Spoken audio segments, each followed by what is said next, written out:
கர்த்தருடைய பரிசுத்த நாமத்திற்கு மகிமை உண்டாவதாக. இந்த காலவேளையில் நம்முடைய தியானத்திற்கு 2 ராஜாக்களின் புஸ்தகம் 23ஆம் அதிகாரம் 22ஆம் வசனம். 2 ராஜாக்களின் புஸ்தகம் 23ஆம் அதிகாரம் 22ஆம் வசனம். இஸ்ரவேலை நியாயம் விசாரித்த நியாயாதிபதியின் நாட்கள் தொடங்கி இஸ்ரவேலின் ராஜாக்கள் யூதாவின் ராஜாக்களாகியவுடைய சகல நாட்களிலும் இந்த பஸ்காவை போல் பஸ்கா ஆசரிக்கப்படவில்லை. 2 நாளாகமம் 35ஆம் அதிகாரம் 16 முதல் 18 வரையுள்ள வசனங்கள். 2 நாளாகமம் 35ஆம் அதிகாரம் 16 முதல் 18 வரையுள்ள வசனங்களை வாசிப்போம். அப்படியே ராஜாவாகிய யோசியாவினுடைய கட்டளைப்படி பஸ்காவை ஆசரிக்கிறதற்கும் கர்த்தருடைய பலிபீடத்தின் மேல் சர்வாங்க தகன பலிகளை இடுகிறதற்கும் அடுத்த கர்த்தருடைய ஆராதனையே அல்லாமல் அன்றைய தினம் திட்டமாய் செய்யப்பட்டது. அங்கே வந்திருந்த இஸ்ரவேல் புத்திரர் அக்காலத்திலே பஸ்காவையும் புளிப்பில்லாத அப்ப பண்டிகையும் 7 நாளளவும் ஆசரித்தார்கள். தீர்க்கதரிசியாகிய சாமுவேலின் நாள் தொடங்கி இஸ்ரவேலிலே அப்படி கொத்த பஸ்கா ஆசரிக்கப்படவில்லை. யோசியாவும் ஆசரியாவும் லேவியரும் யூதாவனைத்தும் இஸ்ரவேலில் வந்திருந்தவர்களும் எருசலேமின் குடிகளும் ஆசரித்த பஸ்காவை போல இஸ்ரவேல் ராஜாக்களில் ஒருவரும் ஆசரித்ததில்லை. 19ஆம் வசனமும் கூட. யோசியாவுடைய ராஜ்யபாரத்தின் 18ஆம் வருஷத்திலே இந்த பஸ்கா ஆசரிக்கப்பட்டது. வேதத்திலே பஸ்கா ஆசரித்தல் அல்லது பஸ்காவை ஆசரித்தல் என்கிற ஒரு காரியத்தை குறித்து நாம் பார்க்கிறோம். குறிப்பாக ஒரே ராஜாவை குறித்து தான் இந்த 2 பகுதியிலையும் நம்ம வாசித்தோம். 2 ராஜாக்கள் 23ல இஸ்ரவேலை நியாயம் விசாரித்த சாமுவேலின் நாட்கள் தொடங்கி நியாயாதிபதிகளின் நாட்கள் தொடங்கி, நியாயாதிபதிகள்னா மற்றவங்க யாரும் பெரிய ஆவிக்குரிய பிரகாரம் இஸ்ரவேலை நடத்தல. மற்றவங்க எல்லாம் யுத்தம் பண்ணினாங்க, அப்பப்போ ஜனத்தை பெலிஸ்தர் கையில இருந்து விடுதலை ஆக்குனாங்க. சாமுவேலின் நாட்கள்ல தான் நியாயம் விசாரித்தல் என்று சொன்னால் வெறும் யுத்தம் என்றது மட்டுமல்ல, ஜனத்தை தேவனுக்கு அடுத்த விஷயத்தில் நடத்துதல், பரிசுத்தத்தில் நடத்துதல், தெய்வீக ஒழுங்கில் நடத்துதல், தேவனுடைய பிரமாணத்தின்படி நடத்துதல் என்கிறது வெளிப்பட ஆரம்பித்தது. அப்ப நியாயம் விசாரித்த நியாயாதிபதிகளின் நாட்கள் தொடங்கி சவுலோட காலத்திலே நடக்கல, தாவீது காலத்திலே நடக்கல, சாலமோனுடைய காலத்திலும் இப்படிப்பட்ட ஒரு பஸ்கா நடக்கல. இஸ்ரவேலின் ராஜாக்கள் யூதாவின் ராஜாக்கள் ஆகிய அவர்களுடைய சகல நாட்களிலும் இந்த பஸ்காவை போல் ஒரு பஸ்கா ஆசரிக்கப்படவில்லை. அதே 2 நாளாகமம் 35ல படிக்கிறோம். தீர்க்கதரிசியாகிய சாமுவேலின் நாள் தொடங்கி, ஏன்னா சாமுவேல் தான் இஸ்ரவேல் ஜனத்தை தேவ ஒழுங்குல நடத்துறான். அதுக்கு முன்னாடி வந்தவங்க யுத்தம் மட்டும்தான் பண்ணாங்க. அப்ப தொடங்கி இஸ்ரவேலிலே அப்படி ஒத்த பஸ்கா ஆசரிக்கப்படவில்லை. ஒரு ராஜா காலத்திலும் இப்படிப்பட்ட பஸ்கா ஆசரிக்கவில்லை. இப்ப பஸ்கான்னா என்ன? What is the Passover? பஸ்கா அப்படிங்கிறது என்ன என்கிறதை நாம் முதலாவது தெரிந்து கொள்ள வேண்டியது அவசியம். வாசிப்போம். யாத்திராகமம் 12ஆம் அதிகாரம். யாத்திராகமம் 12ஆம் அதிகாரம் 12லிருந்து 14 வரையுள்ள வசனங்களை வாசிப்போம். அந்த ராத்திரியிலேயே நான் எகிப்து தேசம் எங்கும் கடந்து போய் எகிப்து தேசத்துள்ள மனிதர் முதல் மிருக ஜீவன்கள் மட்டும் முதற் பேராயிருக்கிறவைகள் எல்லாம் அதம் பண்ணி எகிப்து தேவர்கள் மேல் நீதியை செலுத்துவேன். நானே கர்த்தர். நீங்கள் இருக்கும் வீடுகளில் அந்த இரத்தம் உங்களுக்கு அடையாளமாய் இருக்கும். அந்த இரத்தத்தை நான் கண்டு உங்களை கடந்து போவேன். நான் எகிப்து தேசத்தை அழிக்கும் போது அழிக்கும் வாதை உங்களுக்குள்ளே வராதிருக்கும். அந்த நாள் உங்களுக்கு நினைவுறுதலின் நாளாய் இருக்க கடவுது. அதை கர்த்தருக்கு பண்டிகையாக ஆசரிப்பீர்களாக. அதை உங்கள் தலைமுறை தோறும் நித்திய நியாயமாக ஆசரிக்க கடவீர்கள். இப்போ பஸ்கான்னா என்ன அப்படிங்கறத முழுசா தெரிஞ்சுக்கணும்னா யாத்திராகமம் 12ஆம் அதிகாரம் ஃபுல்லா படிக்கணும். யாத்திராகமம் 12ஆம் அதிகாரத்துல கடைசி 10வது வாதை எகிப்தின் மேல் தெய்வம் அனுப்புறதுக்கு முன்னாடி மோசே கிட்ட ஒரு காரியத்தை சொல்றாரு. நீங்கள் வீட்டுக்கு ஒரு ஆட்டுக்குட்டியை என்ன செய்யணும்? தெரிந்து கொள்ள வேண்டும். வீட்டுக்கு ஆட்டுக்குட்டியை தெரிஞ்செடுத்துட்டு இந்த மாதம் 10ஆம் தேதி சாயங்காலத்துல அந்த 10ஆம் தேதி அந்த ஆட்டுக்குட்டியை தெரிந்தெடுத்து அது உங்க வீட்டுக்கு வந்துடணும். இப்ப ஒரு வீட்டுல இருக்கிறவங்க ஒரு ஆட்டுக்குட்டியை புசிக்கிறதுக்கு போதுமான ஆட்களாய் இராத பட்சத்தில் அல்லது கம்மியா இருந்தா குறைவாக இருந்தால் பக்கத்து வீட்டை என்ன செய்யணும்? சேர்த்துக்கிட்டு 2 வீட்டுக்கு ஒரு ஆட்டுக்குட்டியை தெரிந்து கொள்ளணும். அந்த ஏனென்றால் அந்த ஆடு கொல்லப்பட்டு அதன் ரத்தம் அவர்கள் இருக்கிற வீட்டின் நிலைக்கால்களின் மேல் சட்டத்திலும் கால்களிலும் தெளிக்கப்படணும் அல்லது பூசப்படணும். அப்படி பூசப்பட்ட பிறகு அந்த பஸ்கா ஆட்டுக்குட்டியை நெருப்பிலே சுட்டு கசப்பான கீரையோடு என்ன செய்யணுமா? புசிக்க வேண்டும்.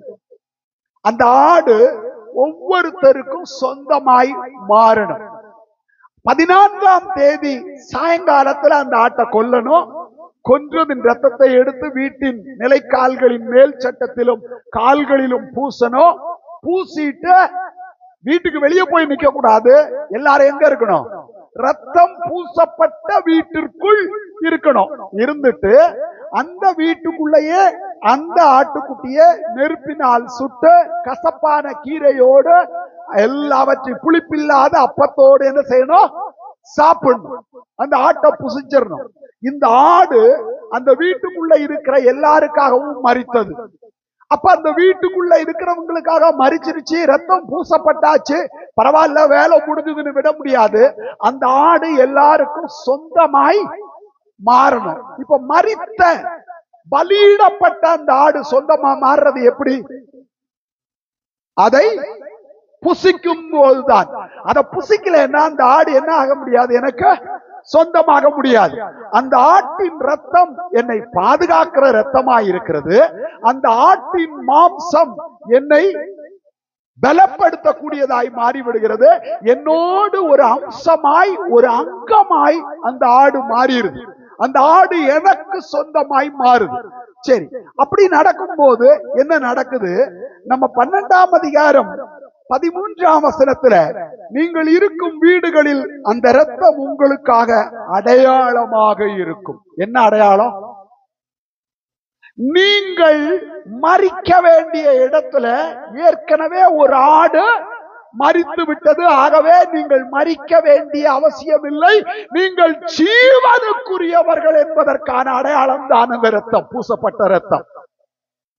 ஆனா எகிப்தியருடைய வீடுகள்ல எந்த ஆடும் அடிக்கப்படல, எந்த ரத்தமோ பூசப்படல, எந்த ஆடும் யாருக்கும் சொந்தமாகவோ அவங்களுக்கு சொந்தம் தான். அவங்க வீட்டுக்கு வெளியில ஒரு பட்டி இருக்கும், அந்த பட்டியில 100 ஆடு கூட இருக்கும். ஆனா சொந்தம்னு வாயில சொல்லிக்கலாம். அந்த ஆடு வெளியே இருக்கும். ஒரு மிருகம் வந்து அந்த ஆட்டை தின்னுட்டு போயிடுச்சுன்னா இப்ப அந்த ஆடு இவனுக்கு சொந்தம் இல்ல. அந்த ஆடு வீட்டுக்கு வெளியே இருக்கிற வரைக்கும் யார் வேணாலும் அந்த ஆட்டை என்ன செஞ்சிடலாம்? திருடிட்டு போயிடலாம், கொள்ளையடிச்சிட்டு போயிடலாம், கொன்றுட்டு போயிடலாம். ஆனா அந்த ஆட்டை அந்த வீட்டில் இருக்கிறவன் புசிக்கும் பொழுது அந்த ஆடு அவனுக்கு சொந்தமாய் மாறிடும். சரி, அடுத்து சொல்றாரு, அந்த ரத்தத்தை கண்டு உங்களை கடந்து போவேன். ஏன்னா எகிப்தை நான் அழிக்கிறதுக்கு வர்றேன். எகிப்தின் தலைச்சன்களை அழிக்கிறதுக்கு நான் வரும்போது எந்த வீட்டுல ரத்தம் பூசப்பட்டிருக்கோ அந்த வீட்டுக்குள்ள நுழைய போறது இல்ல. அந்த வீட்டை விட்டு கடந்து போவேன். மரணம் அந்த வீட்டுக்குள்ள வர முடியாது. மரணம் என்ன செஞ்சது? கடந்து போகுது. அதனாலதான் பாஸ் ஓவர். மரணம் அந்த வீட்டுக்குள்ள நுழைய முடியல, பாசிங் த்ரூ, அது கடந்து போயிருது. பாசிங் ஓவர், அது கடந்து போயிருது. சோ பிரியமானவர்களே, அப்ப மரணத்திலிருந்து பஸ்கா இஸ்ரவேலரை முதலாவது பாதுகாத்தது, மரணத்திலிருந்து பாதுகாத்தது. பஸ்காவினுடைய முதல் வேலை என்னன்னா, மரணத்திலிருந்து வரக்கூடிய மரணத்திலிருந்து இஸ்ரவேலர் எல்லாரையும் இந்த பஸ்கா என்ன செஞ்சது? பாதுகாத்தது.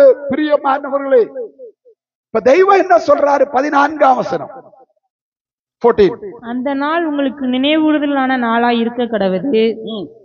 அதை கர்த்தருக்கு பண்டிகையாக ஆசரிப்பீர்களாக. அந்த நாளை நீங்கள் கர்த்தருக்கு பண்டிகையாக, பண்டிகைன்னா வருஷா வருஷம் நினைவு கூறுறதுக்கு பேரு தான் பண்டிகை. சோ பிரியமானவர்களே, இந்த பஸ்காவை இஸ்ரவேலர் வருடா வருடம் பண்டிகையாக நினைவு கூற வேண்டியது அவசியம். அதை உங்கள் தலைமுறை தோறும் நித்திய நியமமாக ஆசரிக்க கடவீர்கள். பிரியமானவர்களே, இந்த பஸ்கா எதுவரைக்கும் ஆசரிக்கணும்? நம்முடைய பஸ்காவாகிய கிறிஸ்து நமக்காக பலியாகும் வரைக்கும் பஸ்காவை ஆசரிச்சுக்கிட்டே இருக்கணும். சரி, கிறிஸ்து பலியாயிட்டாரு, இப்ப நம்ம பஸ்காவை ஆசரிக்கிறது இல்ல, பஸ்காவை நினைவு கூறுகிறோம். என்னை நினைவு கூறும்படி இதை செய்யுங்கள். பஸ்காவை நினைவு கூறுறோம். பழைய ஏற்பாடு புதிய ஏற்பாட்டுக்கு நிழலாட்டம். பிரியமானவர்களே, பழைய ஏற்பாட்டுல இஸ்ரவேலர் இப்ப எங்க இருக்கிறாங்க? பஸ்காவை ஆசரிக்கும் போது எங்க இருக்கிறாங்க? எகிப்துல. யாரா இருக்கிறாங்க?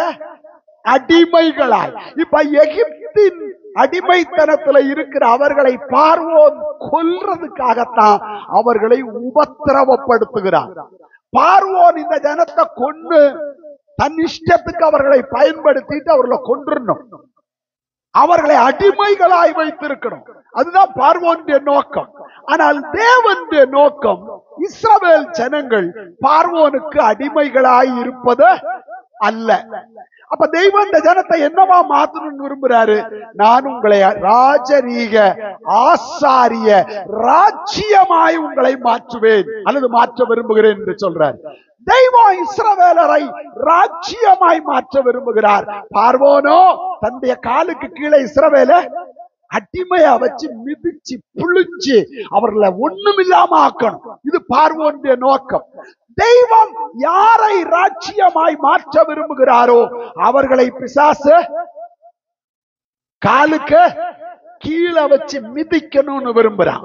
ஆனா ராஜ்யத்தினுடைய தன்மை என்ன? ராஜ்யத்தினுடைய தன்மை என்ன? ராஜ்யம் என்று சொல்லும் பொழுது சத்துருக்களை அழிக்கிறது தான் ராஜ்யத்தினுடைய பிரதான வேலை. சத்துருக்களை நிர்மூலமாக்குறது ராஜ்யத்தின் பிரதான வேலை. சத்துருக்கள் மேல் ஜெயம் எடுப்பது ராஜ்யத்தின் பிரதான வேலை. இந்த ராஜ்யத்துல தேவன் ராஜாவாயிருக்கிறார். அவரோடு கூட நாம் ராஜரீக ஆசாரிய கூட்டமாயிருக்கிறோம். வெளிப்படுத்தல் 1:6.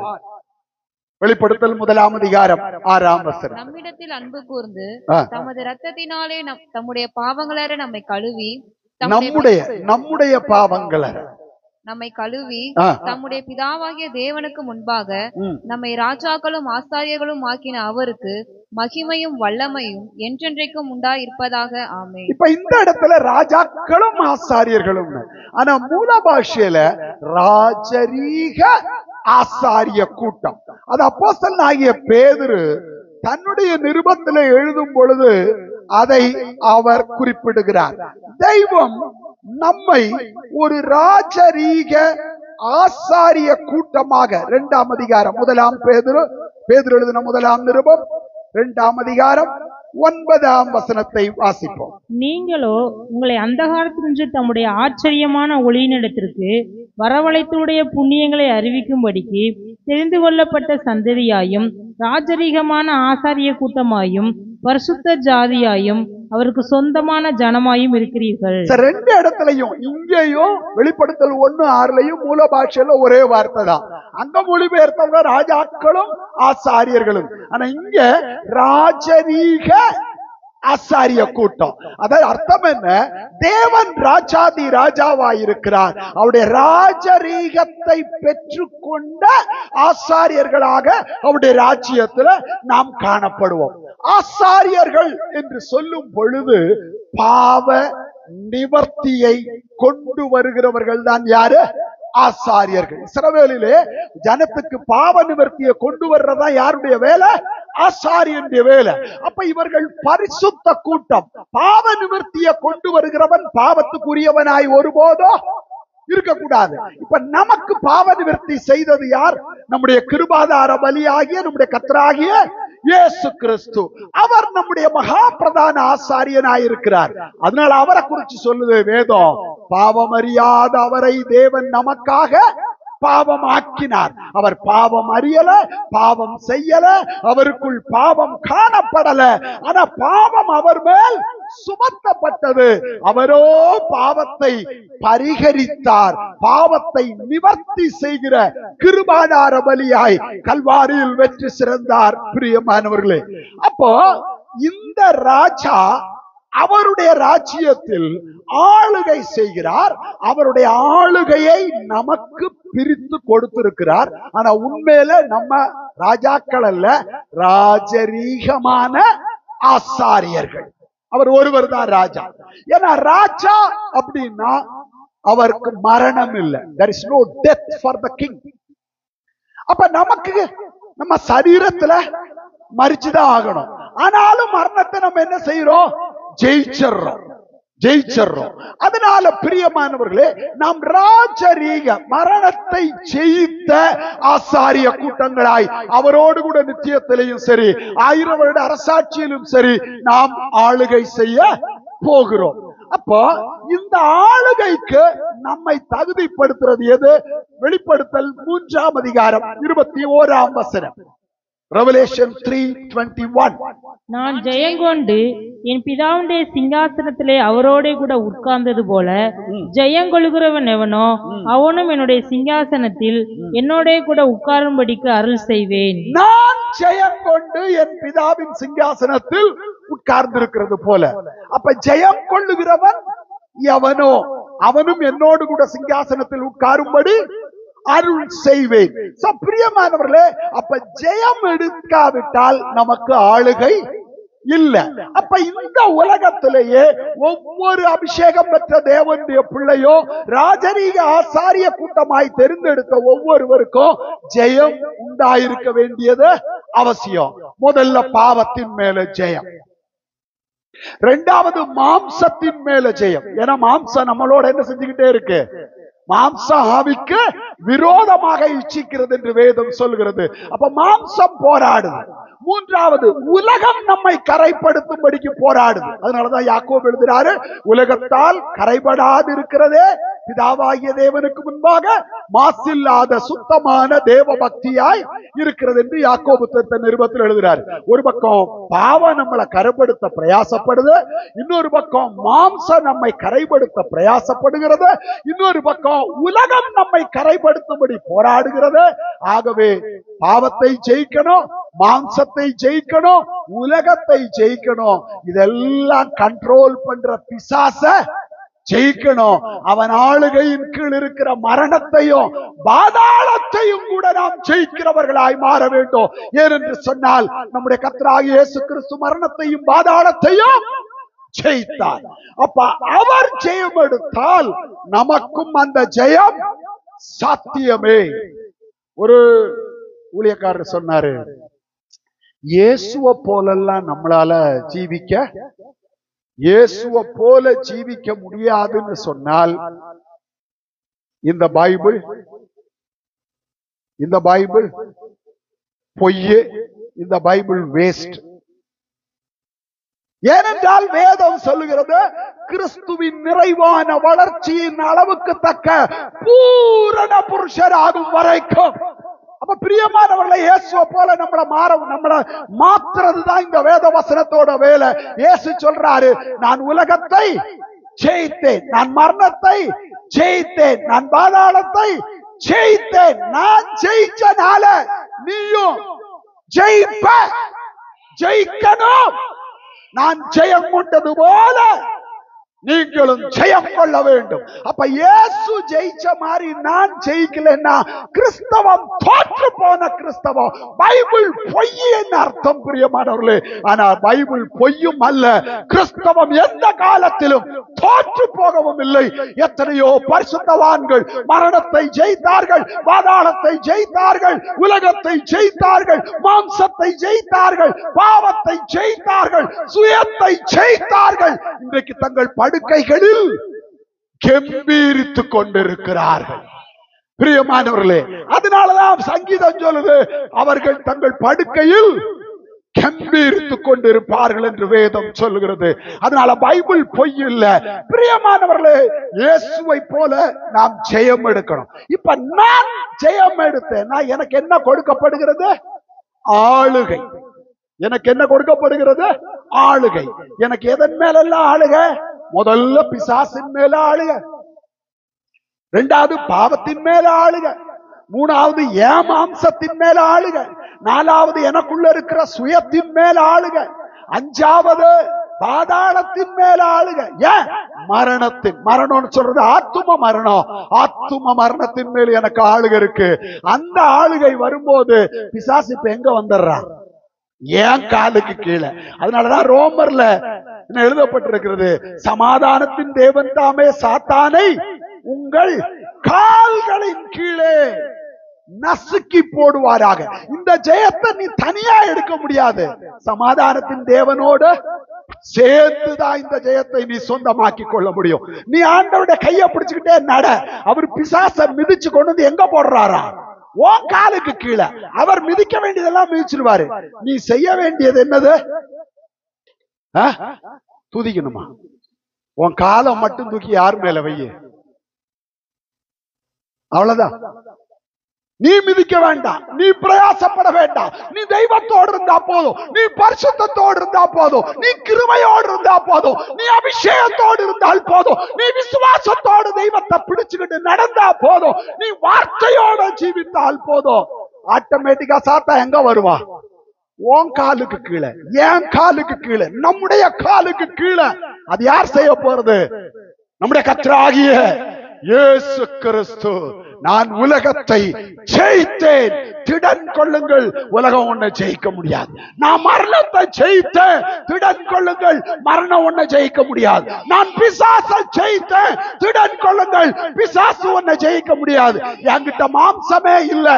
அதனால நான் அந்த ஜெயத்தை உனக்கு தரும்போது நீ மாம்சத்தை ஜெயிப்ப, நீ சுயத்தை ஜெயிப்ப, நீ போராட்டத்தை ஜெயிப்ப, நீ விசுவாசத்துல அவிசுவாசத்தை ஜெயிப்ப, நீ வியாதியை ஜெயிப்ப, நீ பலவீனங்களை ஜெயிப்ப.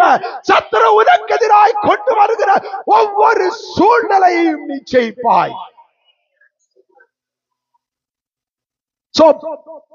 பஸ்கா முதலாவது ஜீவனை கொண்டு வந்தது. சரி, ஜீவன் அவங்க பெற்றுக்கிட்டாங்க. இப்ப எகிப்து ஃபுல்லா மரணம், மரண ஓலம். எங்க ஆரம்பிக்குது மரண ஓலம்? பார்வோன் அரண்மனையில. ஏன்னா எகிப்தின் தெய்வங்கள், பிரதான தெய்வங்கள் 28. அந்த 28 தெய்வங்கள்ல பார்வோன் தான் பிரதான தெய்வமாய் கருதப்பட்டவர். சூரியன் இருக்கு, நிறைய தெய்வங்கள் இருக்கு. அதெல்லாம் போக அங்க பிரதான தெய்வமாய் கருதப்படுகிறது யார்? பார்வோன். பார்வோனே எகிப்தியருக்கு ஒரு தெய்வம். இப்ப யாரு வீட்டுல முதல்ல அடி விழுகுது? பார்வோன் வீட்டுல. பார்வோனுடைய தலைச்சன் பிள்ளை என்ன ஆயிடுச்சு? செத்து போச்சு. பார்வோனுக்கு ஒரே மரண ஓலம். ஜனா என்ன தெய்வம்? பிரதான தெய்வம்னு சொல்றாங்க. ஆனா என் பிள்ளை செத்து போச்சு. பார்வோனுடைய வீட்டுல ஒரு சிலை இருக்கும். அந்த சிலை என்னன்னு பாத்தீங்கன்னா, ஒரு காகத்தினுடைய தலை, முழு கருமை நிறம் கொண்ட உடம்பு, மனுஷ உடம்பு. அந்த காகத்துக்கு பின்னாடி 2 பெரிய செட்டைகள் இருக்கும். உடம்பு மனுஷ உடம்பு. அந்த அந்த அந்த காகம் உருவத்துல இருக்கிற அந்த விக்கிரகம் தன் கையை இப்படி நீட்டிட்டு இருக்கும். பார்வோன் கடைசியா என்ன பண்றான்? நம்ம பருப்பு வேகல, சரி நம்ம கும்பிடுற தெய்வத்து கையிலையாவது என்ன செய்யலாம்? நம்ம செத்து போன பிள்ளைய கொண்டு போய் வைக்கலாம். ஒருவேளை அந்த பிள்ளை உயிரோட வரும். வச்சு பார்த்தா வரல, மரண ஓலம் மாறல. அவன் நினைச்சுக்கிட்டு இருந்தா என் பிள்ளைதான் செத்து போச்சுன்னு. இப்ப எகிப்து எங்கும் மரண ஓலம் கேட்க ஆரம்பித்து விட்டது. ஆனால் ஒரு இஸ்ரவேலன் வீட்டுல கூட மரண ஓலம் கேட்கல. மரணத்தை ஜெயிக்கிறதற்கு அங்கே ஒரு ஆட்டுக்குட்டியின் ரத்தம் சிந்தப்பட்டது. ஆட்டுக்குட்டியின் ரத்தத்தினால அவர்கள் மரணத்துக்கு தப்பினார்கள். பிரியமானவர்களே, அப்ப பஸ்கா கொண்டு வந்த முதல் ஆசீர்வாதம் என்று சொல்கிறது மரணத்தில் மேல் ஜெயம். நம்முடைய பஸ்கா யார்? புதிய ஏற்பாட்டுல பவுல் எழுதுறாரு, நம்முடைய பஸ்காவாகிய கிறிஸ்து நமக்காக பலியானாரே. நம்ம கிறிஸ்துவின் மரணத்தை நினைவு கூறுறதுக்கு தான் கர்த்தருடைய பந்தியை ஆசரிக்கிறோம். ஏன்னா அவர் நம்முடைய பஸ்கா. ஏன்னா நம்மை பிசாசின் அடிமைத்தனத்திலிருந்து விடுதலை ஆக்கினவர் கர்த்தராகிய இயேசு கிறிஸ்து. நம்மை மரணத்தின் பிடியிலிருந்து விடுதலை ஆக்கினவர் கர்த்தராகிய இயேசு கிறிஸ்து. நம்ம எல்லா அருவருப்புகள்ல இருந்தும் பாவத்தின் அடிமைத்தனத்திலிருந்து விடுதலை ஆக்கினவர் கர்த்தராகிய இயேசு கிறிஸ்து. நமக்காக பரலோகத்தை விட்டு இறங்கி வந்து கல்வாரி சிலுவையில தன்னை பலியாய் ஒப்பு கொடுத்து பிசாசின் மேல் வெற்றி சிறந்தவர் நம்முடைய ஆண்டவராகிய இயேசு கிறிஸ்து ஒருவர் மாத்திரமே.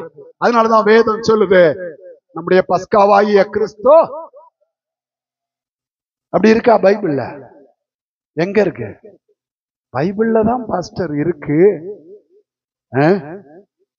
எங்கேயாவது இருக்கும். பவுல் ஏதாவது ஒரு மூலையில எழுதி வச்சிருப்பாரு, அதனால அது எங்கேயாவது இருக்கும். பிரியமானவர்களே, ஆகவே நாம் பஸ்காவை நினைவு கூறுகிறோம். நாம் பஸ்காவை ஏற்கனவே ஆசரிச்சாச்சு. நாம் அவர் கிறிஸ்துவின் இரத்தத்துக்கு சொந்தம் உள்ளவர்களாய் மாறியாச்சு. நாம் அவருடைய மாம்சத்துக்கும் அவருடைய இரத்தத்திற்கும் சொந்தம் உள்ளவர்களாய் நாம் அவருடைய மரணத்தை நினைவு கூர்ந்து கொண்டே இருக்கிறோம். பிரியமானவர்களே, சரி, இப்போ இந்த பஸ்காவில் மரணத்திலிருந்து முதல்ல விடுதலை. இரண்டாவது, இப்ப எகிப்துல மரண ஓலம் கேட்க ஆரம்பிச்ச உடனே பார்வோன் முதல்ல விசாரிக்க சொன்னது எது தெரியுமா? இந்த இஸ்ரவேலர் வீட்டுல எல்லாம், எபிரேயருடைய வீட்டுல எல்லாம் போய் பாருங்கடா, எல்லாம் கொரட்டை விட்டு தூங்கிட்டு இருக்கான். தூங்கிட்டா இருந்தா இல்லங்க, தூங்கல. அவர்கள் சந்தோஷப்பட்டு கொண்டிருந்தாங்க, சாப்பிட்டுக்கிட்டு இருக்கிறான். இங்க இவன் பஸ்காவை புசிக்கிறான், அங்க என்னது? மரணம். இங்க இவன் சந்தோஷமா என்ன, இங்க எல்லாம் பாட்டு பாடிட்டு இருக்கான். சந்தோஷம் பொங்குதே, சந்தோஷம் பொங்குதே, சந்தோஷம் என்னில் பொங்குதே, அல்லேலூயா, இயேசு என்னை ரட்சித்தார், சந்தோஷம் என்னில் பொங்குதே. இங்க பாட்டு, இங்க டான்ஸ், இங்க விருந்து, இங்க களிகூறுதல், அங்க என்ன? மரண ஓலம். ஒவ்வொரு வீட்லயும் ஒப்பாரி சத்தம் கேட்குது. பார்வோன் பார்த்தான். ஜனங்களை இப்ப என்ன செய்யறாங்க? பார்வோன்கிட்ட போய், மவனே அவங்களை எல்லாம் போக விடுறியா, இல்ல ஒன்ன நாங்க எல்லாரும் சேர்ந்து சோழிய முடிச்சிடவா? பார்வோன் அரண்மனையில் இருக்கிற அதிகாரிகளே சொல்றாங்க, எது வரைக்கும் பைத்தியக்காரமா இருந்து ஜனத்தை போக விடாம இருப்ப? இதுக்கு மேல என்னத்தை அனுபவிக்கணும்? போச்சொல்லு. அந்த ராத்திரியில் தானே இஸ்ரவேலர் எகிப்தில் இருந்து புறப்பட்டு வெளியில போக ஆரம்பிச்சாங்க. எகிப்திலிருந்து வெளியே கொண்டு போறாங்க. பிரியமானவர்களே, அப்ப பஸ்கா ஆட்டுக்குட்டியின் இரண்டாவது ஆசீர்வாதம் என்ன? உலகத்திலிருந்து சபை வேறு பிரிக்கப்பட்டு வெளியே கொண்டு வரப்படுகிறது. இன்னைக்கு சபைக்குள்ள உலகம் வந்துகிட்டு இருக்கு. ஆனா சபையினுடைய நோக்கமே என்ன தெரியுமா? சபைய உலகத்துக்குள்ள இருந்து என்ன செய்யணும்? வேறு பிரித்து வனாந்தரத்துக்குள்ள சபையை கொண்டு வரணும். ஏன்னா இந்த சபை எகிப்திலையும் இருக்க வேண்டிய சபை அல்ல. இந்த சபை வருஷ காலத்துக்கும் வனாந்தரத்திலையும் இருக்க வேண்டிய சபை அல்ல. வனாந்தரத்தின் வழியாக சபை எங்க போகணும்? இப்போ கானானுக்கு போகணும். அங்கே தேவனுடைய ராஜ்யமாக நிலைப்படுத்தப்பட வேண்டும். அப்போ பிரியமானவர்களே, எகிப்தின் அடிமைத்தனத்திலிருந்து இஸ்ரவேலர் வெளியே கொண்டு வரப்பட்டார்கள். எகிப்தின் அடிமைத்தனம் என்று சொல்லும் பொழுது இந்த உலகத்தின் அடிமைத்தனத்தை காண்பிக்கிறது. அதனாலதான் பவுல் எழுதுறாரு, எல்லாவற்றையும் அனுபவிக்க எனக்கு அதிகாரம் உண்டு, எல்லாம் எனக்கு தகுதியாய் இராது. இந்த உலகத்துல நம்ம அனுபவிக்கணும்னா எல்லாத்தையும் அனுபவிக்கலாம். ஆனா எல்லாம் நமக்கு தகுதியாங்கிறத ஒரு கேள்வி கேட்க வேண்டியது அவசியம். பிரியமானவர்களே, அப்ப எல்லாம் தகுதி இல்ல. சபைய கர்த்தர் எகிப்தில இருந்து எங்க கொண்டு வர்றாரு? வனாந்தரத்துக்கு. சபை உலகத்துக்கு சொந்தம் அல்ல. அதனாலதான் யோவான் சுவிசேஷம் 17ஆம் அதிகாரம் 14ஆம் வசனமா, நான் உலகத்தான் அல்லாதது போல அவர்களும் நான் உலகத்தான் அல்லாதது போல அவர்களும் உலகத்தார் அல்ல. பிதாவை பார்த்து ஜெபிக்கிறாரு. பிதாவே, நீர் எனக்கு தந்தவர்கள் நான் உலகத்தான் அல்லாதது போல அவர்களும் உலகத்தார் அல்ல அல்ல. அதனாலதான் புதிய ஏற்பாட்டுல ரோமர் 12ஆம் அதிகாரத்துல 2ஆம் வசனத்துல இவ்விதமாய் பரிசுத்த ஆவியானவர் எழுதி வைத்திருக்கிறார். நீங்கள் இந்த பிரபஞ்சத்திற்கு ஒத்த வேஷம் தெரியாமல், நீங்கள் இந்த உலகத்திற்கு ஒத்த வேஷம் தெரியாமல் தேவனுடைய நன்மையும் பிரியமும் பரிபூர்ணமான சித்தம் இன்னதென்று பகுத்தறியத்தக்கதாக உங்கள் மனம் புதிதாகிறதினாலே மறுரூபமாகுங்கள். நீ உலகத்துக்கு ஒத்த வேஷம் தரிக்காத. ஏன்னா கர்த்தர் ஒண்ணு என்ன செஞ்சிட்டாரு, உலகத்துல இருந்து வேறு பிரிச்சு எகிப்தில இருந்து வெளியே கொண்டு வந்துட்டாரு. பிரியமானவர்களே, உலகம் நம்மை பரலோகத்துக்குரியவர்களாய் வாழ விடாது. உலகம் என்ன சொல்லும், நீ உலகத்துக்கு சொந்தமானவன், நீ உலகத்துக்கு உரியவன். ஆனா இயேசு என்ன சொல்றாரு, நான் உலகத்தான் அல்லாதது போல பிதாவே, நீர் எனக்கு தந்தவர்களும் உலகத்தார் அல்ல. அதனாலதான் எபிரேயர் 11ஆம் அதிகாரத்துல பழைய ஏற்பாட்டு மனிதரை குறித்து படிக்கும் போது 39 உலகம் அவர்களுக்கு பாத்திரமாய் இருக்கவில்லை. உலகம் அவங்களுக்கு தகுதி இல்லை. அதனால என்ன செஞ்சாங்களா, அவர்கள் வனாந்தரங்களிலேயும், அதனாலதான் வனாந்தரங்களிலேயும் மலைகளிலேயும் குகைகளிலேயும் பூமியின் வெடிப்புகளிலும் சிதறுண்டு அலைந்தார்கள். இவர்கள் எல்லாரும் விசுவாசத்தினாலே போதும். உலகம் அவர்களுக்கு பாத்திரமாயிருக்கும். இந்த உலகத்துல நம்ம வாழணும், ஆனா உலகத்துக்குரியவர்களாய் வாழக்கூடாது. பிரியமானவர்களே, இந்த உலகத்துல நான் என்ன பெரியவனா காமிக்கணுங்கிற எண்ணம் இருந்துச்சுன்னாவே நாம் உலகத்துக்குரியவர்கள். உலகம் நம்மளை மதிக்கணும்னு அவசியம் இல்லை. உலகம் நம்மளை பரியாசம் பண்ணலாம், உலகம் நம்மளை கேவலமா நினைக்கலாம். நாம் உலகத்துக்கு அந்நியராய் ஜீவிக்க வேண்டியது அவசியம். ஏனென்றால் நம்முடைய ஆண்டவர் இந்த உலகத்துக்குரியவர். இந்த உலகத்திலிருந்து நம்மை மீட்கிறதற்காக வந்தார். அதனாலதான் யாக்கோபு 1ஆம் அதிகாரம் கடைசி வசனத்துல உலகத்தால் கரைபடாது இருக்கிறதே பிதாவாகிய தேவனுக்கு முன்பாக மாசில்லாத சுத்தமான தேவ பக்தியாயிருக்கிறது. பிரியமானவர்களே, உலகம் நம்மை கரைப்படுத்தாதபடிக்கு உலகத்தின் கேடுபாடுகளில் இருந்து, உலக பாரம்பரியங்களில் இருந்து, உலகத்தின் சடங்காச்சாரங்களில் இருந்து நம்மை வேறு பிரித்து காத்து கொள்ள வேண்டியது அவசியம். நாம் உலகத்துக்குரியவர்கள் அல்ல. கர்த்தர் எகிப்துல வச்சே அவங்கள ராஜ்யமாக்க விரும்பல. எகிப்திலிருந்து வெளியே கொண்டு வந்து பரிசுத்த ராஜரீக ஆசாரிய கூட்டமாய் அவர்களை பரிசுத்த ஜாதியாய் மாற்ற விரும்பினார். எகிப்துக்குள்ள உட்கார்ந்துகிட்டே அவங்க பரிசுத்த ஜாதியாய் இருக்க முடியாது. அப்போ ஒரு வேறு விரிதல் அவசியம். பிரியமானவர்களே, அப்போஸ்தலர் 2ஆம் அதிகாரத்துல பெந்தேகோஸ்தே நாள்ல பேதுரு தன்னுடைய பிரசங்கத்துல என்ன ஜனங்கள் அவனுடைய பிரசங்கத்தை கேட்ட பொழுது நாங்க என்ன செய்யணும்னு கேட்டப்போ அவன் சொல்றான், 40ஆம் வசனம், இன்னும் அநேக வார்த்தைகளாலும் சாட்சி கூறி மாறுபாடுள்ள அந்த சந்ததியை விட்டு விலகி. அதுதான் உலகம். என்னது சத்தியத்துக்கு மாறாய் நடக்கிற இந்த சந்ததி உலகத்தில் இருக்கு. அவர்களை விட்டு விலகி உங்களை ரட்சித்துக் கொள்ளுங்கள் என்று புத்தி சொன்னான். உங்களை ரட்சித்துக் கொள்ளுங்கள் என்று புத்தி சொன்னான். உலக மனுஷரை பின்பற்றி நடக்கிறதல்ல, உலக மனுஷத்திலிருந்து வேறு பிரிச்சு ஜீவிக்கிறது தான் நமக்கான ரட்சிப்பு. இரண்டாவது, அவர்கள் எகிப்திலிருந்து வெளியே கொண்டு வரப்பட்டார்கள். மூன்றாவது, பஸ்காவினால் வந்த ஆசீர்வாதம். அவங்க எங்க கொண்டு வரப்பட்டாங்க? வனாந்திரத்துக்கு. எகிப்துல இருந்த வரைக்கும் அவங்க ஸ்டேட்மெண்ட் நம்ம பைபிள்ல படிச்சிருக்கிறோம். அங்க என்னெல்லாம் கிடைச்சது? வெள்ளரிக்காய், கும்மட்டிக்காய், வெள்ளை பூண்டு, வெங்காயம், இறைச்சி எல்லாம் கிடைச்சது, எல்லாம் கிடைச்சது. ஆனால் வனாந்தரத்துல வந்தப்போ அவர்கள் விரும்பின ஒன்றும் கிடைக்கவில்லை. மாறாக தெய்வம் தூதர்கள் உண்ணும் உணவினால் அவர்களை போஷித்தார். தெய்வம் தூதர்கள் உண்ணுகிற மன்னாவினால் போஷித்தாலும் நம்ம வாய் என்னத்தை தான் கேக்குது?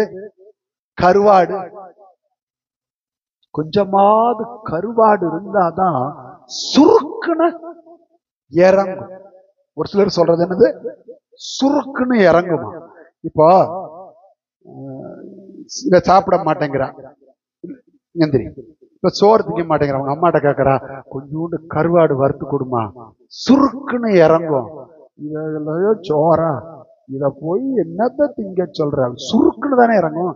நறுக்குன்னு ஒரு கிள்ளு கிள்ளி விட்டுட்டா அது சுருக்குன்னு உள்ள இறங்கிரும். சுருக்குன்னு இறங்கும். பிரியமானவர்களே, சிலருக்கு என்ன வேணும்? கருவாடு வேணும். தெய்வம் சொல்றாரு, இந்த உலகத்துக்குரியதை நீ புசிச்சீன்னா நீ உலகத்துக்குரியவனாதான் வாழ்ந்து கொண்டிருப்ப. நான் உன்னை பரலோகத்துக்குரியவனாய் மாற்ற விரும்புகிறேன். அதனாலதான் நான் வானத்தின் மன்னாவினால் உன்னை போஷிப்பேன் என்று கர்த்தர் சொல்கிறார். பிரியமானவர்களே, இஸ்ரவேலுக்கு புரியலங்க.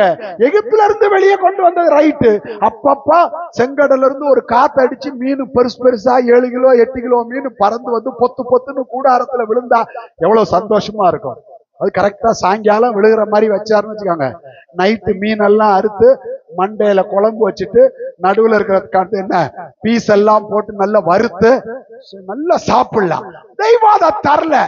நீ எதிர்பார்க்கிறதை தெய்வம் கொடுக்கிறதுக்கு ரெடியா இல்ல.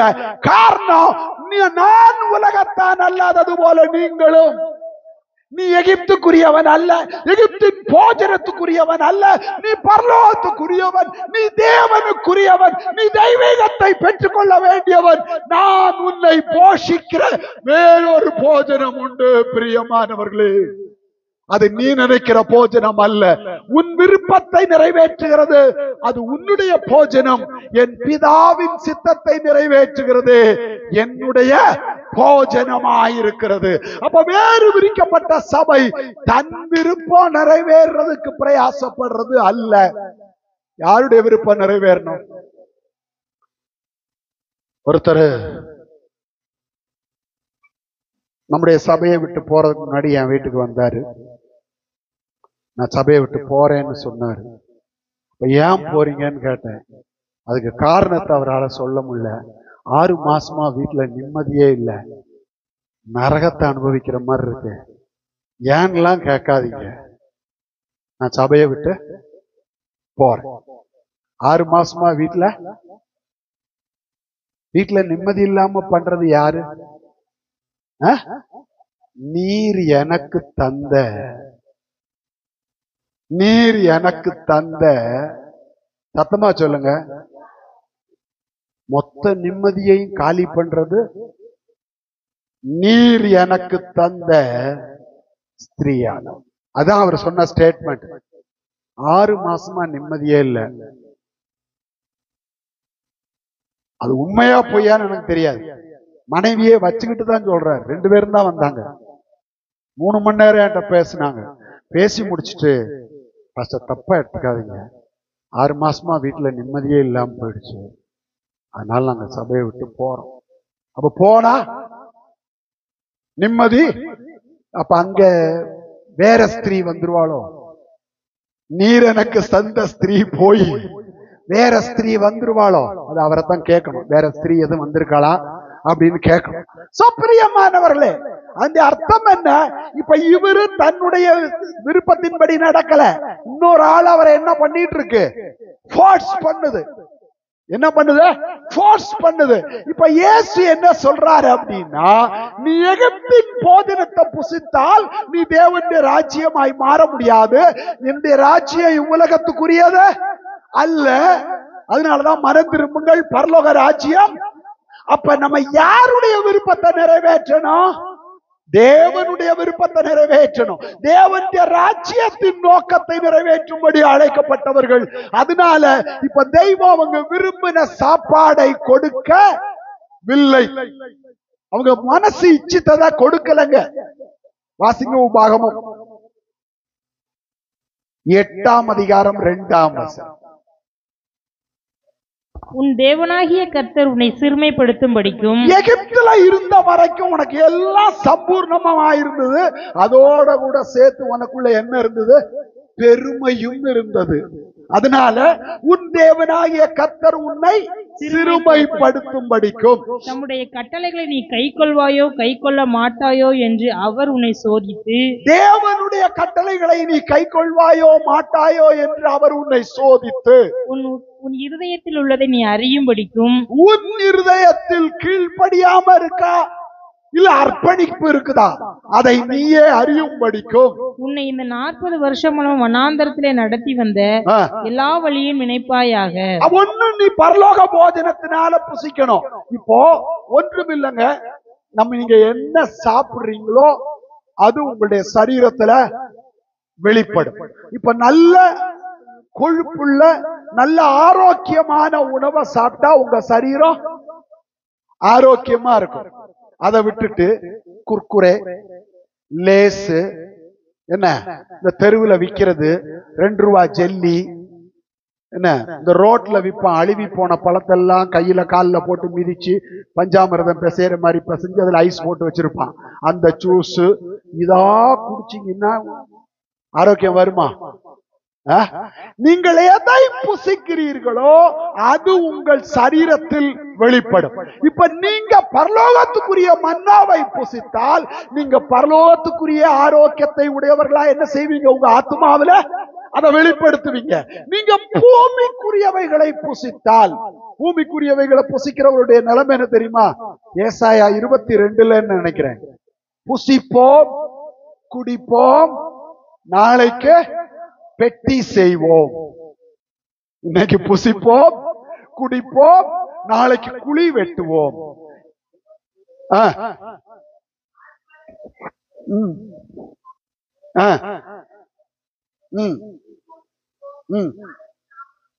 நீ இறைச்சி சாப்பிட்டாலும் நீ திராட்சரசம் குடிச்சாலும் இந்த உலகத்துல நீ என்னத்தை அனுபவிச்சாலும் புசிச்சு குடிச்சு அடுத்து எதுலதான் போய் முடியும்? மரணத்துல. ஆனால் பரலோகத்தின் மன்னாவை புசிக்க தேவன் கொடுத்ததுடைய நோக்கம் என்ன தெரியுமா?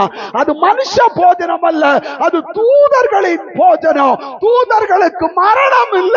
தெய்வம் அப்படிப்பட்ட மரணம் இல்லாத ஒரு இடத்துக்கு கொண்டு வரும்படிக்குத்தான் நம்மை பரலோகத்தின் மன்னாவினால் போஷிக்கிறார். ஆனா இந்த முட்டாள் ஜனம், எந்த ஜனம்? இஸ்ரவேல் ஜனத்துக்கு அது புரியல. இன்னும் வெள்ளரிக்காய் வேணும், கும்மட்டிக்காய் வேணும், வெங்காயம் வேணும், வெள்ளப்பூண்டு வேணும், எகிப்து வேணும், எகிப்தின் மரணம் வேணும். உன் கண்ணு முன்னாடியே பார்த்தா எகிப்தியன் செத்து நார்னத, ஆனா எகிப்தோட போஜனம் தான் உனக்கு பெருசா தெரியுது. அதனாலதான் பிசாசு இயேசுவை சோதிக்கிறதுக்கு முதல்ல என்ன சொன்னா? இந்த கல்லுகள் செய்யும். இயேசு என்ன சொன்னாரு? மனுஷன் அப்பத்தினால் மாத்திரம் அல்ல, தேவனுடைய வாயிலிருந்து பிறக்கிற ஒவ்வொரு வார்த்தையினாலும் பிழைப்பான். தெய்வஜனமே, பரலோகத்துக்குரியவர்கள் பூமிக்குரிய சாப்பாட்டுல ஆரோக்கியத்தை பெற்றுக் கொள்றது இல்ல. ஆரோக்கியமா சாப்பிடுங்க, நான் வேண்டான்னு சொல்லல. ஆனால் சாப்பாடு மட்டுமே நம்ம வாழ்க்கையில ஆரோக்கியத்தை கொண்டு வந்துட முடியாது. பிரியமானவனே, உன் ஆத்மா வாழ்கிறது போல நீ எல்லாவற்றிலும் வாழ்ந்து செழிப்பாயிருக்கும்படிக்கு, சுகமாயிருக்கும்படிக்கு நான் வேண்டிக் கொள்கிறேன். ஆத்துமா சாப்பாட்டுல வாழ போறதில்ல. ஆத்துமா தேவனுடைய வார்த்தையில, அபிஷேகத்துல, கிருபையில, தேவ பலத்தில தான் ஆத்துமா வாழ முடியும். பிரியமானவர்களே, ஆத்துமா இயேசுவை புசிக்கணும், ஆத்துமா இயேசுவை ருசிக்கணும், ஆத்மா இயேசுவை ரசிக்கணும். இல்லைன்னா இந்த வாழ்க்கை வீண். பிரியமானவர்களே, அப்ப வனாந்தரத்துல நம்ம நினைக்கிறோம், இஸ்ரவேல் ஜனம் முறுமுறுக்கிறாங்க, இந்த வனாந்தரத்தில் சாகும்படிக்கா எங்களை கொண்டு வந்து. இவன் பாருங்க, இவன் கவனம் எங்க போகுது? கர்த்தர் இவங்களை ஜீவனுக்குள்ள கொண்டு போறதுக்கு வெளியே கொண்டு வர்றாரு, ராஜரீக ஆசாரிய கூட்டமாய் மாற்றுறதுக்கு கொண்டு வர்றாரு. இவங்க முறுமுறுக்கிறான், எகிப்தில் பிரேத குழிகள் இல்லை என்றா இந்த வனாந்திரத்தில் சாகும்படிக்கு எங்களை கொண்டு வந்து. இவன் மைண்ட்ல ஃபுல்லா என்னதான் இருக்கு? சாவு. ஏன்னா 10 வாதையில இந்த ஜனம் பார்த்ததெல்லாம் என்னது? சாவ. தெய்வத்தோட கிரியையில நீங்க நன்மையையும் பார்க்க முடியும், தீமையையும் பார்க்க முடியும். அப்படின்னா தெய்வத்தோட கிரிய தீமையா? இல்ல. நான் சொல்ல வர்றதுடைய அர்த்தம் என்ன, தெய்வம் 10 வாதை எகிப்தில அனுப்பினாரு. இந்த 10 வாதையில இருக்கிற நன்மை என்ன? இஸ்ரவேல் ஜனம் எவ்வளவு விசேஷித்தவர்கள் என்று காண்பிக்கிறதுக்கு தான் 10 வாதை. எகிப்தியரை அழிக்கிறதுக்கு 10 வாதை வந்தது, அது தீமை. ஆனா அந்த தீமைக்கு பின்னாடி இருக்கிற மறைஞ்சிருக்கிற ரகசியம் என்ன? இந்த ஜனம் என்னுடைய ஜனம், இஸ்ரவேல். தமிழ் எப்படி இருக்கு? என் முதற் பேரானவனா? He is my firstborn. இஸ்ரவேல் என்னுடைய முதற் பேரானவன், என் முதல் பிள்ளை, என் தலைச்சன் பிள்ளை, எனக்கு விசேஷமான பிள்ளை. 10 வாதை எதை காமிக்குது? இஸ்ரவேல் எனக்கு முதற் பேரானவன், இஸ்ரவேல் எனக்கு முதற் பேரானவன். தேவ ஜனமே, நீங்க நன்மை, கர்த்தருடைய நன்மையை பார்த்தா உங்க வாழ்க்கையில நன்மை வரும். ஆனால் தீமையை பிசாசு காமிச்சு நீங்க தீமையை பார்த்தால் உங்க வாழ்க்கையிலையும் தீமைதான் போராடும். பிரியமானவர்களே, சரி, வனாந்தரத்துல வச்சு நமக்கு அடுத்த கேள்வி வரும். எங்க மரணமில்லாத தூதருடைய அப்பத்தை புசித்தவர்கள் ஏன் மரித்தார்? அந்த முறுமுறுப்புக்கு பின்னாடி இன்னொரு சீக்ரெட் இருக்கு. இவங்க போயிட்டு இருக்கிறது எங்க? பாக்குறது எதை? இவன் பார்த்துக்கிட்டு இருக்கிறது ஃபுல்லா எகிப்த, ஆனா போயிட்டு இருக்கிறது பிரச்சனை அதுதான். நீ மரண தேசத்தை பார்த்தீங்கன்னா மரணம் தான் போராடும். நீ அப்பத்தை, வானத்தின் அப்பத்தை புசித்தும் பிரயோஜனம் இல்லை. நீ பார்க்க வேண்டியது உன்னை அழைத்த தெய்வத்தை, நீ பார்க்க வேண்டியது வாக்குத்தத்தத்தின் தேசத்தை, ஜெயம் கொடுக்கிற தேசத்தை, விசுவாச வார்த்தையை. வேவு பார்த்துட்டு வர்றாங்க. எல்லாரும் சொல்றான், நாங்க வெறும் வெட்டுக்கிளி மாறுவோம், அவ்வளவுதான், செத்து போயிருவோம். ஆனால் 2 பேரு, யோசுவாவும் காலேபும், அவர்களை காத்த நிழல் அவர்களை விட்டு விலகிற்று. நாம் எளிதாய் போய் அதை சுதந்தரித்துக் கொள்ளுவோம். பிரியமானவர்களே, விசுவாசத்துல நீங்க பார்க்க வேண்டியது தேவன் உங்களுக்கு வச்சிருக்கிற ஆசீர்வாதத்தை, தேவன் உங்களுக்கு வச்சிருக்கிற மேன்மைகளை, தேவன் உங்களுக்கு வச்சிருக்கிற நன்மைகளை அத விசுவாச கண்களால் நீங்கள் பார்க்கணும், அறிக்கையிடவும் வேண்டும். சரி, இந்த பஸ்கா அவர்களுக்கு பரலோகத்தின் மன்னாவை கொடுத்தது. கடைசியா இந்த பஸ்கா இப்ப அவங்களை எங்க கொண்டு வருது? கானானுக்குள் கொண்டு வருகிறது. தேவன் வாக்குத்தத்தம் பண்ணின பாலும் தேனும் ஓடுகிற தேசத்தை, செழிப்பான தேசத்தை, நன்மையான தேசத்தை, ஜெயத்தின் தேசத்தை. ஏன்னா அந்த தேசத்துல வச்சுதான் இஸ்ரவேல் கர்த்தருக்கு பரிசுத்த ராஜ்யமாய் ஸ்தாபிக்கப்பட போகிறது. சரிங்க, பாலும் தேனும் ஓடுற தேசத்துல பிரச்சனை இல்லையா? இருக்கு. சத்துருக்கள் இல்லையா? இருக்கிறாங்க. ஆனா கர்த்தர் என்ன சொல்றாரு? அவர்களை என்ன செய்ய? வாசிங்க, உபாகமம் 7ஆம் அதிகாரம் 2ஆம் வசனம். உபாகமம் 7:2. உன் தேவனாகிய கர்த்தர் அவர்களை உன்னிடத்தில் ஒப்பு கொடுக்கும் போது அவர்களை முறியடித்து அவர்களை சங்காரம் பண்ண கடவாய். நீங்க புதிய ஏற்பாட்டுல சாத்தானை கொண்டு வந்து எங்க போடுறாரா? பழைய ஏற்பாட்டுல அந்த 7 ஜாதியையும் அவர் என்ன செய்யறாரா? உங்க கையில ஒப்பு கொடுத்துட்டேன். அப்படின்னா என்ன அர்த்தம்? அவன் உன்னை மேற்கொள்ள, அவன் எவ்வளவு பெரிய ஜாதியா இருக்கட்டும், அவன் ஏனாக்கியனா இருக்கட்டும், அவன் ராட்சதனா இருக்கட்டும், அவன் கையில ஈட்டி நெய்கிறவனுடைய படைமர அளவு பெருசா இருக்கட்டும், டோன்ட் வரி அபவுட் தட். நான் அவர்களை உன்னுடைய கையில ஒப்பு கொடுக்கிறேன், நீ அவர்களை முறியடித்து அவர்களை சங்காரம் பண்ண கடவாய். முறியடிச்சு அடுத்து என்ன பண்ண? சங்காரம். ஏன்னா நீ ஜெயிக்கணும். நீ ராஜ்யமாய் மாறணும்னா நீ என்ன செய்யணும்? ஜெயிக்கணும். அப்ப நீ ஜெயாலியாய் மாறினாதான் நீ ராஜ்யமாய் மாற முடியும். ஆனா ஒண்ணு, ஓம்பலத்துல நீ ஜெயிக்க முடியாது. நீ என் கையை என்ன செய்ய? பிடிச்சுக்கோ.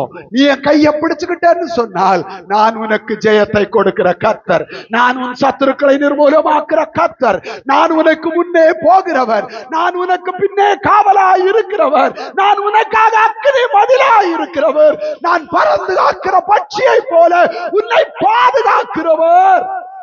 என் கையை நீ பிடிச்சுக்கிட்டீங்கன்னா ஜெயம் நான் தர்றேன். ஜெயத்துக்கு எல்லாத்தையும் நான் ரெடி பண்ணி கொடுத்துறேன்.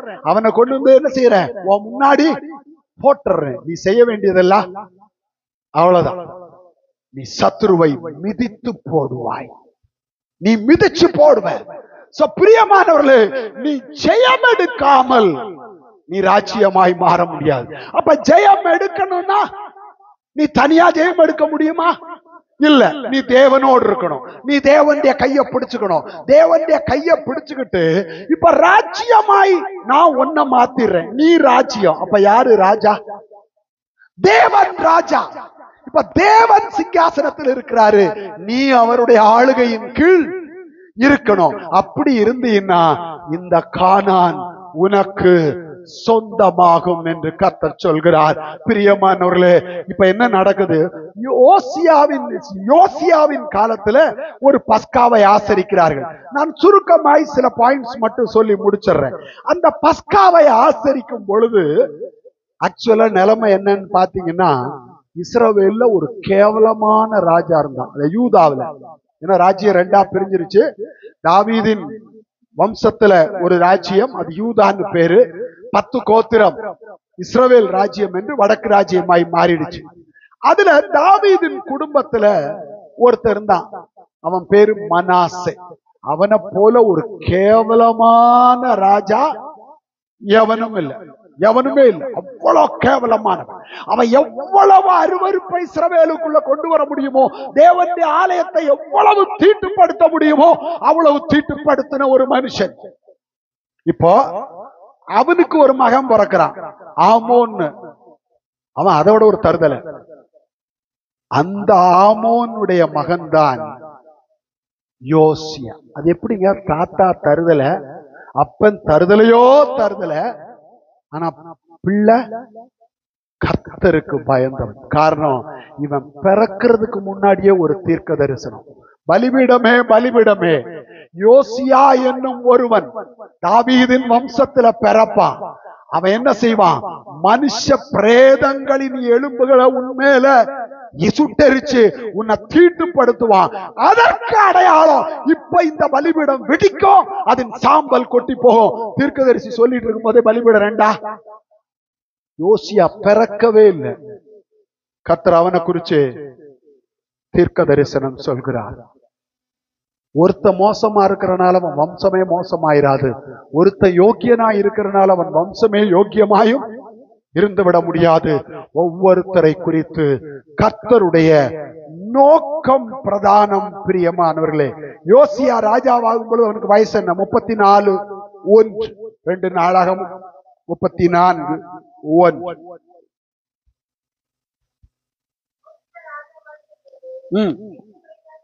எத்தனை வயசு? 8 வயசு. இப்ப யோசியா பஸ்கா ஆசரிக்கும் போது ராஜ்யபாரத்தின் எத்தனாவது வருஷம்? 19வது வருஷம். 35 19. யோசியாவுடைய ராஜ்யபாரத்தின் 18ஆம் வருஷத்திலே 8 வயசுல ராஜாவாகிறான். 18வது வருஷத்துல பஸ்கா ஆசரிக்கிறான். எத்தனை வயசு அவனுக்கு? கால்குலேட்டர், கம்ப்யூட்டர் எல்லாம் இருந்தா எடுத்து கொடுங்க. 8 வயசுல ராஜாவாகிறான். ராஜ்யபாரத்தின் 18ஆம் வருஷத்துல பஸ்கா ஆசரிக்கிறான். என்ன வயசு? அட தருத்துறாங்களா, 26ன்னு சொல்றதுக்கு இத்தனை முக்கா? 18 8 26. ஐயோ, எல்லாம் கூமுட்டைகளா இருக்கு. 18 8 26. 26 வயசுல அவன் கர்த்தருக்கு வைராக்கியம் உடையவனாய் மாறினான். பிரியமானவர்களே, அதை விட எனக்கு அவனை குறிச்சு நானு இன்றைக்கு காலையில படிச்சுக்கிட்டு இருந்தேன். யோசியா அவன் லேவியரை பார்த்து சொல்றான்,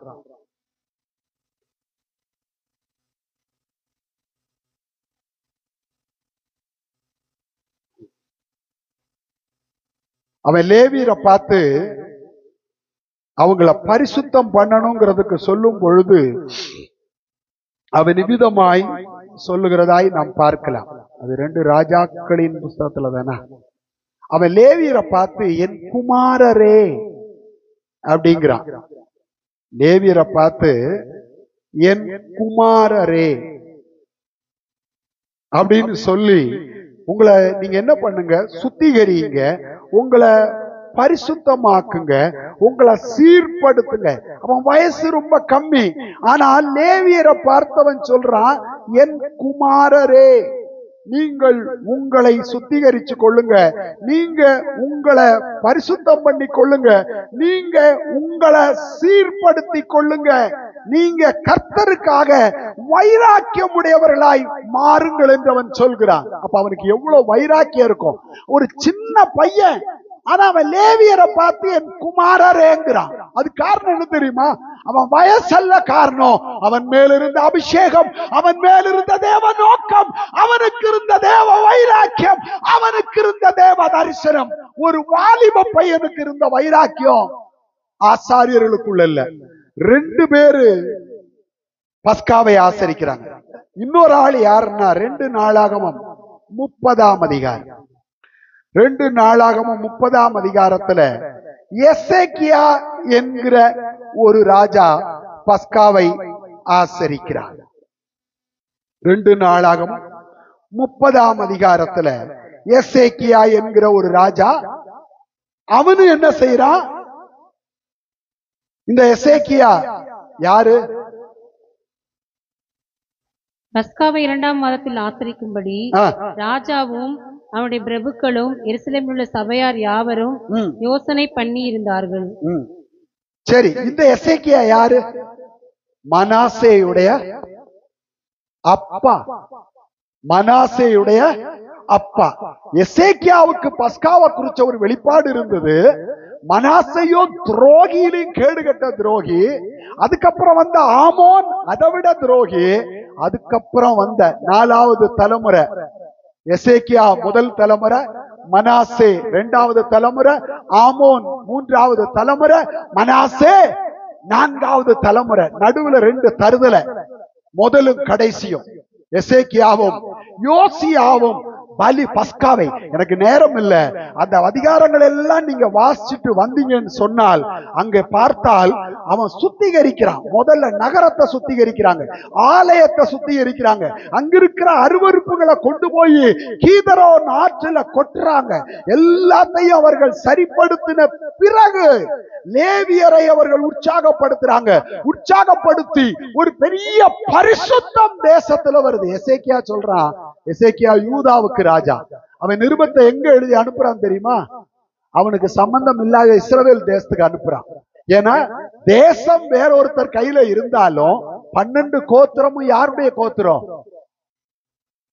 யாருக்கு சொந்தமான கோத்திரம்? கர்த்தருக்கு சொந்தம். அதனால அவன் நிருபங்களை எழுதி அஞ்சல்காரர் கையில கொடுத்து அங்க அனுப்புறான். அனுப்பி 30:12 வாசிங்க. 2 நாளாகமம் 30:12.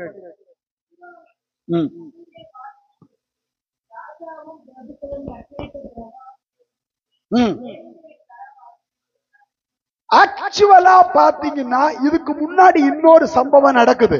எசேக்கியா நிருபம்னா லெட்டர் எழுதி அஞ்சல்காரர் கையில கொடுத்து இஸ்ரவேல் எங்கும் போய் அறிவிக்கிறதுக்கு, மனாசே கோத்திரத்துல, எல்லா கோத்திரத்திலும், ரூபன் கோத்திரத்துல, தான்ல இருந்து பெயர்சபா வரைக்கும் எல்லா இடத்திலையும் அறிவிக்கிறதுக்கு அனுப்புறான். 11ஆம் வசனம் 10:12 வரைக்கும் வாசிங்க.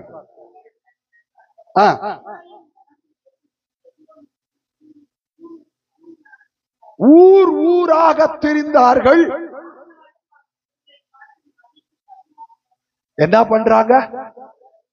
பஸ்காவை இதுவரைக்கும் யாருமே ஆசரிக்கல. தாவீதின் நாட்கள்ல கூட அதுக்கு முக்கியத்துவம் கொடுக்கல. அதனால ஒரு காரியத்தை கர்த்தரிடத்துல வாங்க, உங்களை தாழ்த்துங்க, உங்களை பரிசுத்தப்படுத்துங்க, உங்களை சீர்படுத்துங்க, ஆலயத்தை சுத்திகரிங்க, உங்க வீட்டை சுத்திகரிங்க, உங்க இருதயத்தை சுத்திகரிங்க, அந்நிய விக்கிரகங்களை அகற்றி போடுங்க, கர்த்தர் வெறுக்கிற காரியங்களை தூக்கி எறிங்கன்னு சொன்னப்போ என்ன நடக்குது? அவர்கள் அஞ்சல்காரரை பார்த்து நகைத்து, லூசு வந்துட்டு ஏதோ உளறிட்டு இருக்குது பாரு, பரியாசம் பண்ணாரு. முதல்ல எதிர்ப்பு, பரியாசம், ஏளனம். 2வது 2 நாளாகமம் 30:12.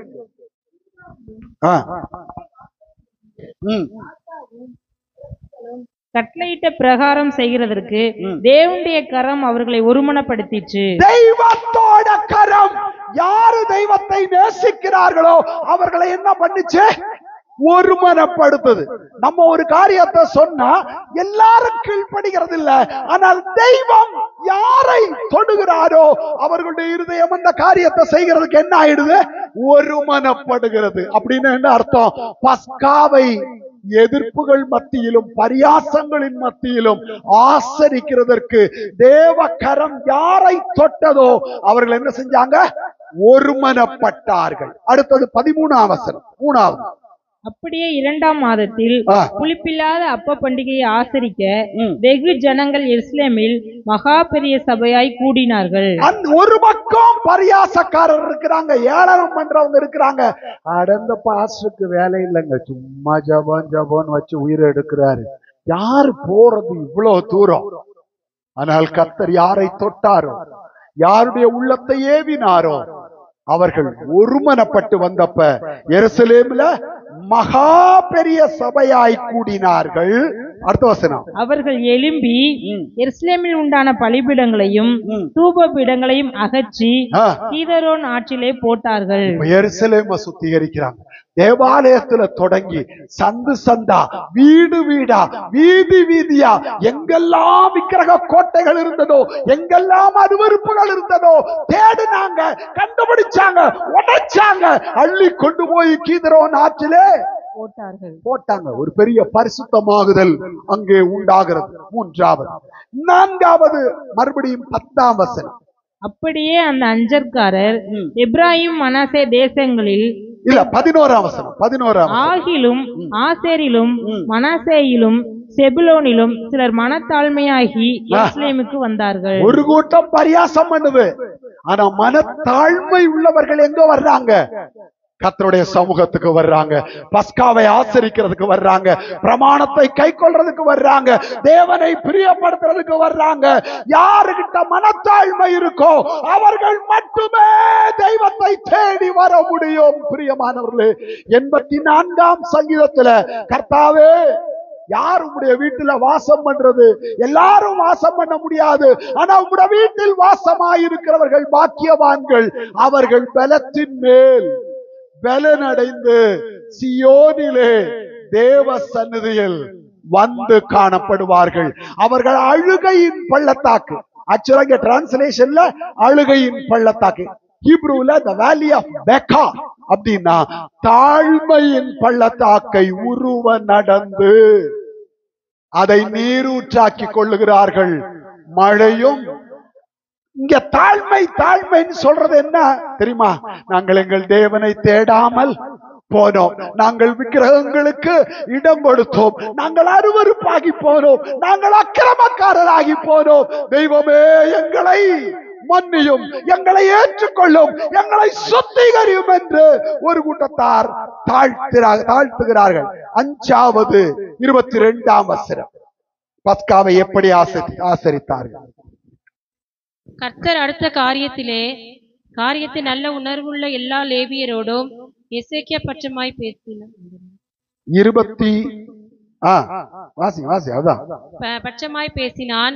இப்படி அவர்கள் பண்டிகையின் 7 நாள் அளவும் புசித்து ஸ்தோத்திர பலிகளை செலுத்தி தங்கள் பிதாக்களின் தேவனாகிய கர்த்தரை துதித்துக் கொண்டிருந்தார்கள். பஸ்காவை துதியோடும் ஸ்தோத்திர பலிகளோடும் ஆசரித்தார்கள். தேவ சமூகத்துக்கு வர்றவன் நிர்விசாரத்தோடு வந்து உட்காரக்கூடாது, துதிக்கிற இருதயத்தோடு. காரணம், இஸ்ரவேலின் துதிகளின் மத்தியில் வாசமாயிருக்கிற தேவரீர், நீர் பரிசுத்தர். அவரை துதிக்கும் போது அவர் என் வாழ்க்கையில வாசம் பண்றார், என் குடும்பத்துல வாசம் பண்ணுகிறார், என் வீட்டில் வாசம் பண்ணுகிறார், என்னுடைய ஒவ்வொரு காரியத்திலும் தேவன் கூட இருக்கிறார். என் கூடவே இருந்து பாட்டு பாடினா கூட இருக்க மாட்டாரு. எங்கே துதியின் சத்தம் தொனிக்கப்படுகிறதோ அங்கே தேவன் வாசமாயிருக்கிறார்.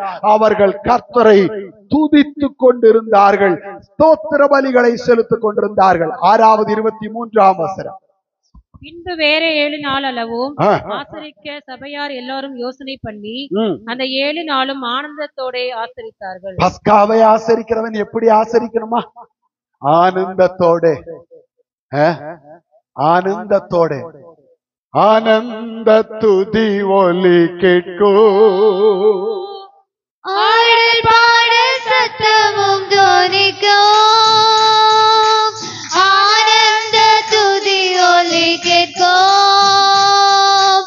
ஆடல் பாடல் சத்தமும் தோனிக்கும்.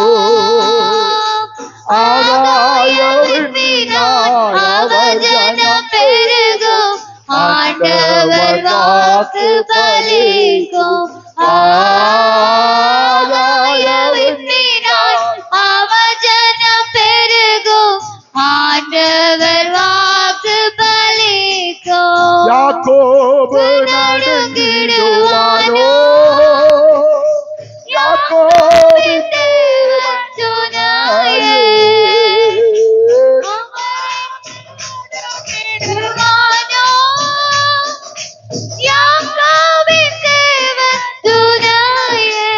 அமெரிக்கை வாழ்வை அழைப்போ. ஆண்டவர் மார்பில் தொகேப்போ. பதறாத வாழ்வும் சிதறாத மனமும் பரிசாத தேவன் அருள்வார். பதறாத வாழ்வும் சிதறாத மனமும் பரிசாத தேவன் அருள்வார். ஆனந்த துதி ஒளி கேட்கும். ஆடல் பாடல் சத்தமும் தோனிக்கும். ஆனந்த துதி ஒளி கேட்கும். ஆடல் பாடல் சத்தமும் தோனிக்கும். ஆகாயவிண்ணினால் அவர் ஜனம் பெருகும். ஆண்டவர் வாக்கு பலிக்கும். ஆகாயவிண்ணினால் அவர் ஜனம் பெருகும்.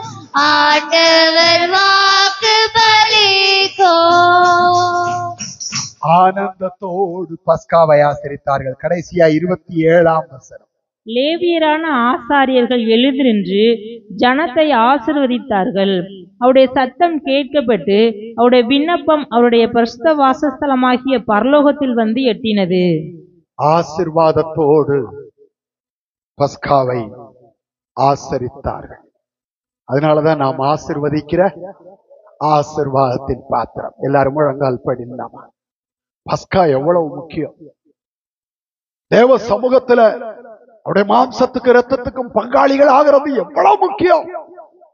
ஆனா எத்தனையோ பேரு அதை நிர்விசாரமா தூக்கி எறிஞ்சிட்டு அதெல்லாம் முக்கியம் இல்ல, தேவ சமூகம் முக்கியம் இல்ல, எனக்கு உலகம் முக்கியம், உலக சந்தோஷம் முக்கியம், உலக மனுஷர் முக்கியம், எனக்கு இது பெரிய காரியமே இல்ல.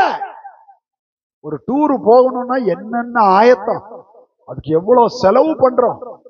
ஆனா தேவ சமூகம் நமக்கு சந்தோஷமா தெரியறதும் இல்ல, அதுக்கு எந்த ஆயத்தமும் பண்றதும் இல்ல, அதுக்காக எந்த விலைக்கரையும் நம்ம செலுத்துறது இல்ல. பிரியமானவர்களே, நம்முடைய வாழ்க்கை பஸ்காவை மையமாக வைத்துதான் இருக்கிறது. கர்த்தர் நம்மளை ஆசீர்வதிக்கிறதும் ஆசீர்வதிக்காம போறதோ பஸ்காவை நீங்க எப்படி ஆசரிக்கிறீங்க, அவருடைய மரணத்தை எப்படி நினைவு கூறுகிறீங்க, அவருடைய மாம்சத்துக்கு இரத்தத்துக்கு எப்படி பங்காளிகள் ஆகுறீங்க. இஸ்ரவேலருக்குள் 7 விதமான அனுபவங்களை பார்த்தோம். நம்ம எப்படி அனுபவிக்கிறோம், எப்படி இந்த பஸ்காவை ஆசரிக்கிறோம், நம்முடைய பஸ்காவாகிய கிறிஸ்து மரித்ததை பலியானதை எப்படி நினைவு கூறுகிறோம். அவர்களுக்கு அது ஆசீர்வாதத்துக்குரியதாயிருந்தால் நமக்கு எத்தனை அதிகம் ஆசீர்வாதத்தை அது கொண்டு வரும். ஏன்னா நமக்கு வசனம் தெளிவா சொல்றது, நாம் ஆசீர்வதிக்கிற the cup of blessing. கிருபையும் இரக்கம் உள்ள எங்களுடைய நல்ல பிதாவை, இந்த காலை வேளைக்காய் ஸ்தோத்திரம். அடியாரை தாழ்த்தி உடைய கரத்தில் சமர்ப்பிக்கிறோம். எங்களுடைய ஆராதனையும் மட்டும் நீர் பொறுப்பெடுத்த தயவுக்காய் ஸ்தோத்திரம். எங்களுடைய ஆராதனையில் மகிமைப்பட்டதுக்காய் ஸ்தோத்திரம். ஆண்டவரே, நாங்கள் எங்களுடைய வாழ்க்கையில எங்கள் தேவனை பிரியப்படுத்துகிறதற்கு நாங்கள் பஸ்காவை மகிழ்ச்சியோடு ஆனந்தத்தோடு நாங்கள் ஒவ்வொரு முறையும் ஆசரிக்கும் பொழுது நாங்கள் ஆசீர்வாதத்துக்கு பாத்திரராய் மாறுகிறோம். எங்களுடைய சத்தம் பரலோக தேவனுடைய செவியில் வந்து எட்டுகிறது என்று வேதம் சொல்கிறது. பயத்தோடும் பக்தியோடும் தகுதியோடும் பரிசுத்தமாகுதலோடும் தாழ்மையோடும் ஒரு மனதோடும் ஆர்ப்பரிப்போடும் துதியோடும் ஆனந்தத்தோடும் பஸ்காவை ஆசரிக்க வருகிற நாட்களுக்கு எங்களுக்கு கிருபை தாரும். ஆண்டவரே, இந்த நாட்கள்ல யாரெல்லாம் சமூகத்தை அசட்டை பண்ணுகிறார்களோ அவர்களும் கரத்துல தருகிறோம். கர்த்தர் அவர்களை பொறுப்பெடுங்க, உடைய சமூகத்துக்கு கொண்டு வாங்க. ஆசீர்வாதத்துக்கு பாத்திரராய் ஒவ்வொருவரையும் மாற்றும்படியாய் ஜெபிக்கிறோம். எங்களை தாழ்த்தி உடைய பாதத்தில் சமர்ப்பிக்கிறோம். துதி கன மகிமை நீர் எடுத்துக்கொள்ளும் இயேசுவின் நாமத்தில் பிதாவே. என் ஆத்துமாவே கர்த்தரை ஸ்தோத்தரி, என் முழு உள்ளமே அவருடைய பரிசுத்த நாமத்தை ஸ்தோத்தரி. என் ஆத்துமாவே கர்த்தரை ஸ்தோத்தரி, அவர் செய்த சகல உபகாரங்களையும் மறவாதே. ஆமென். நம்முடைய கர்த்தராகிய இயேசு கிறிஸ்துவின் கிருபையும் பிதாவாகிய தேவனுடைய அன்பும் பரிசுத்த ஆவியானவருடைய ஐக்கியமும் பாதுகாவலும் நாம் அனைவரோடும் சகல பரிசுத்தவான்களோடும் கர்த்தருடைய வருகை பரியந்தம் இருப்பதாக. அதிசயம்